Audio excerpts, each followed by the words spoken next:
The story of Cibo Matto begins in the early 90s in the East Village neighborhood of New York City, where two Japanese expats met, Yuka and Miho Hatori. With Yuka growing up in Germany and Denmark before moving to New York in 1996, and Miho making her move to New York from Tokyo in 1993 to pursue her studies in art. Although she didn't have music in mind at the time, she decided that she wanted to design flyers, but realized she needed a band to create them, so she formed her own and joined some others. Miho had described East Village as a creative neighborhood at the time with a strong flavor, which eventually led to Yuka and Miho meeting after joining a really obscure band called Little Lichi.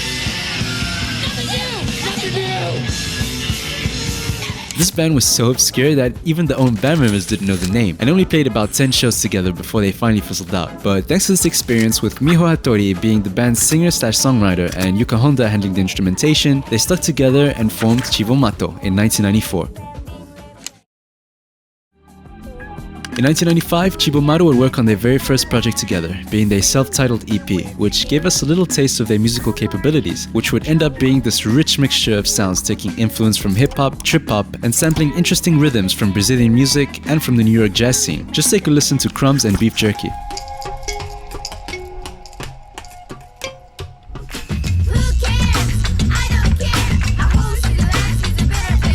Though there are actually two songs from this EP that would actually spark their blow up. But before that, what does Cibo Matto even mean? Crazy food. It means crazy food in Italian. And food would be quite a common theme, especially with the release of their debut album. Viva la Woman. Viva la Woman would be their debut album, which thanks to their EP would be picked up and released under Warner Bros. This album was an absolute success, and I mean huge success, with many claiming it to be a rather influential album, and receiving positive reviews from magazines such as Rolling Stones, Los Angeles Times, and Pitchfork, while even being considered as one of the top 10 hip-hop albums of all time in 1998 by Times Magazine. What made this album so unique and different was these two Japanese girls from New York rapping and singing with really heavy accents going on about food. Well, from the outside looking in, that's what it seemed like. Despite having food-titled songs, very rarely did they actually speak about food. It was a lot more than that, with Miho saying, "When I wrote the songs on the album, my vocabulary was limited, and using food is the easiest way to tell a story. We learned a little bit of English grammar in school in Japan, but it's English that nobody uses, like this is a pen, stuff like that." And the first single off that album, Sugar Water, is a great example of what I mean. The velocity of time turns her voice into sugar water. Being a vibey trip-hop song, it was the lyrics and its accompanying music video that would really bring character into the song. The lyrics didn't really mean much, in fact, they were completely nonsense. But it's what's said in the intro of the song that gives it just a little bit of meaning. Now, I'd love to hear what you think this might mean. But just like the song, the music video was a bit of a head-scratcher, yet insanely impressive. Directed by Michel Gondry, the video was completely a one-shot take, and what makes it more encapsulating was watching the video forward or in reverse, you would still get the exact same result. But I'll let Michel explain this one. What I wanted to do is a story that I could take on the reverse and it would be the same. So that's what's on the right of the screen. So it starts by Yuka getting up of her bed. At 10 seconds after the end, I have Miho going to bed. Then there is a flower pot, and then there is a flower pot. Then there is the cat, and when they meet, it's a car accident. Now to those two songs I promised to mention earlier, starting with Know Your Chicken. You got to know your chicken.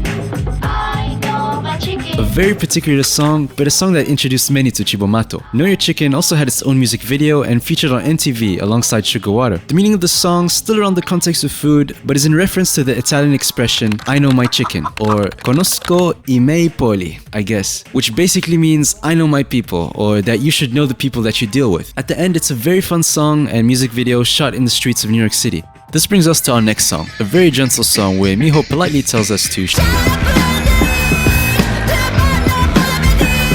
While many were introduced to Cibo Matto from Sugar Water or Know Your Chicken, there was another section of this fan base that were introduced by one of the games of all time.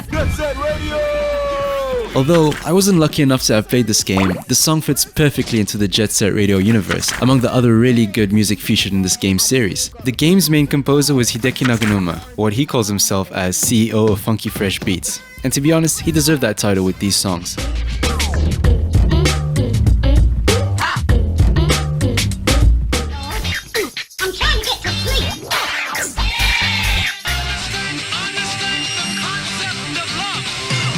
But how and why Birthday Cake? Well, the story behind Nagunume choosing this song was quite simple actually. When asked on Twitter by fans why he specifically chose Birthday Cake, he simply said, "Cause I like that song, so powerful, so funny," and that he was a big fan of the song from the get-go, showing it love throughout the years. This song talks about Miho baking a cake for her son's 30th birthday. Is there any meaning behind this? Well, not that I know of, and to be honest, it doesn't need to. The song is just too fun to care or think deeply about. With its obnoxiously loud screaming and funny lyrics, I can't get this particular phrase out of my head.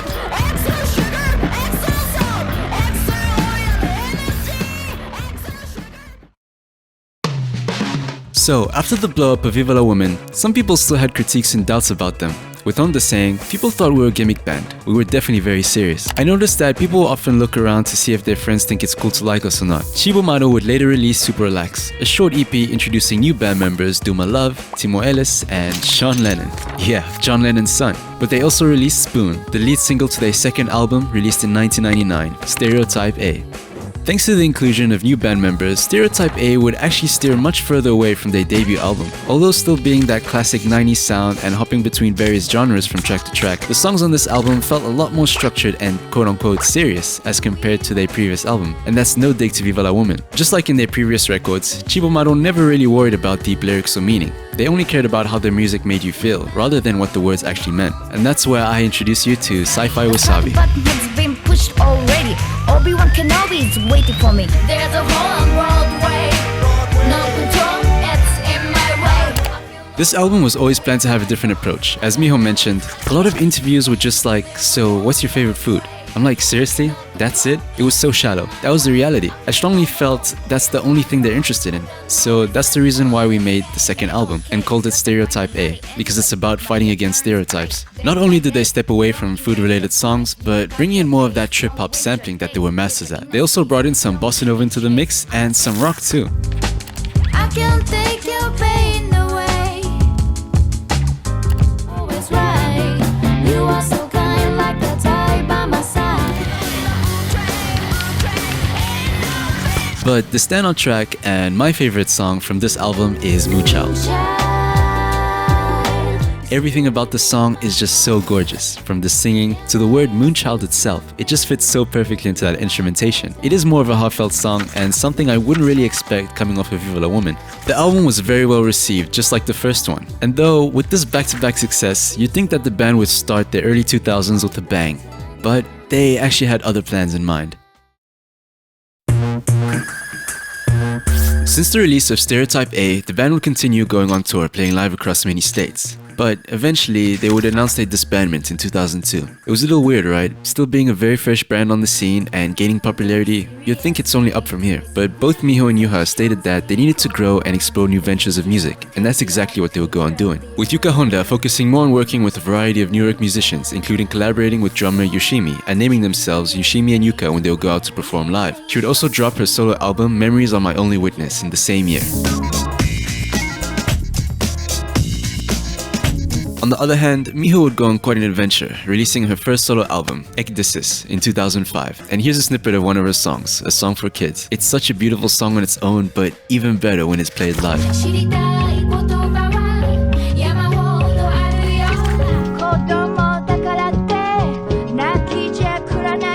She also ended up collaborating with the Beastie Boys. And while researching for this video, I was a little surprised to find out that Miho was actually the main vocalist for Noodle during the first phase of Gorillaz.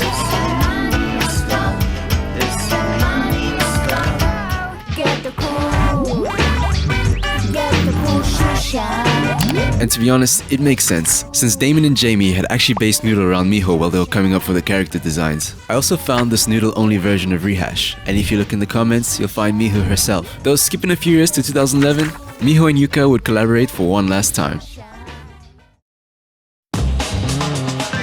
In 2011, after the earthquake and tsunami that hit the Tohoku region of Japan, Cibo Matto had announced that they would make a comeback together to play at a charity concert with Japan Society, which led them to raise over $71,000. Miho stated that bringing the band back together for this event was very natural and the most effective thing we could do.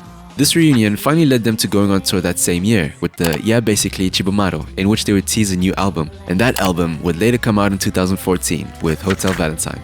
Now, this album would continue what the band was known for, but you can definitely tell that they brought in elements from the hiatus and blended that into that classic Cibo Matto sound.